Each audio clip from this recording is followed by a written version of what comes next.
Welcome to hello TV. Maharashtra ఎన్నికల్లో NDA విజయం సాధించింది. అయితే ఈ గెలుపు సందర్భంగా ఎక్కువగా వినిపిస్తున్న పేరు డిప్యూటీ సీఎం పవన్.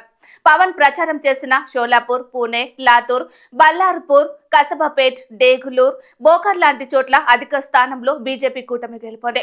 ముఖ్యంగా పవన్ కళ్యాణ్ ప్రచారం చేసిన నియోజకవర్గాల్లో అద్భుతమైన రెస్పాన్స్ లభించింది.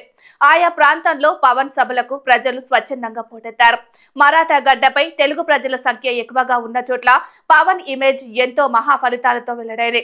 ఆంధ్రప్రదేశ్ ఎన్నికల్లో తన ఇమేజ్ తో జనసేనకు 100% స్ట్రైక్ రేట్ సాధించి యావత్ దేశం దృష్టిని ఆకర్షించిన పవన్ కూటమి విజయంలో కీలక పాత్ర పోషించారు. ఇప్పుడు తెలుగు రాష్ట్రాలకు అవతల పవన్ చరిష్మాపై ఎవరికైనా సందేహాలాంటివి ఉంటే అవన్నీ మహారాష్ట్ర ఎన్నికల ఫలితాలతో తుడిచిపెట్టుకుపోయాయి.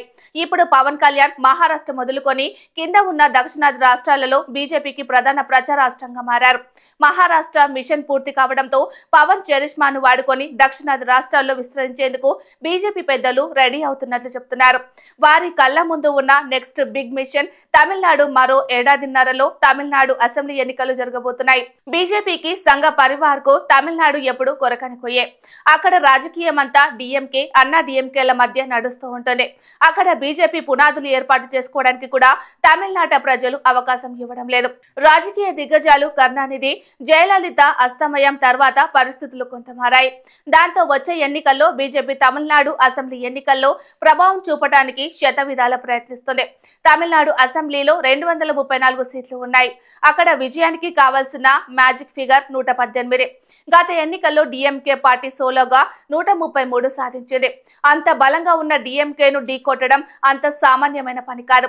ఇలాంటి తరుణంలో కాషాయ నేతలకు కనిపిస్తున్న ఏకైక ఆప్షన్ పవన్ కళ్యాణ్ మాత్రమే అంటున్నారు. పవర్ స్టార్ గా పవన్ ను తమిళులకు ప్రత్యేకంగా పరిచయం చేయాల్సిన అవసరమే లేదు.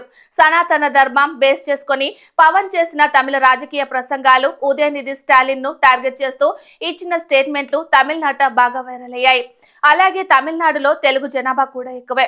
ఇలాంటి పరిస్థితుల్లో మహారాష్ట్ర ఎన్నికల్లో జనసేనాని హిట్ కొట్టడంతో ఆయన స్టార్ క్యాంపెయినర్ గా తమిళనాడులో దించడానికి బీజేపీ రెడీ అయినట్లు సమాచారం.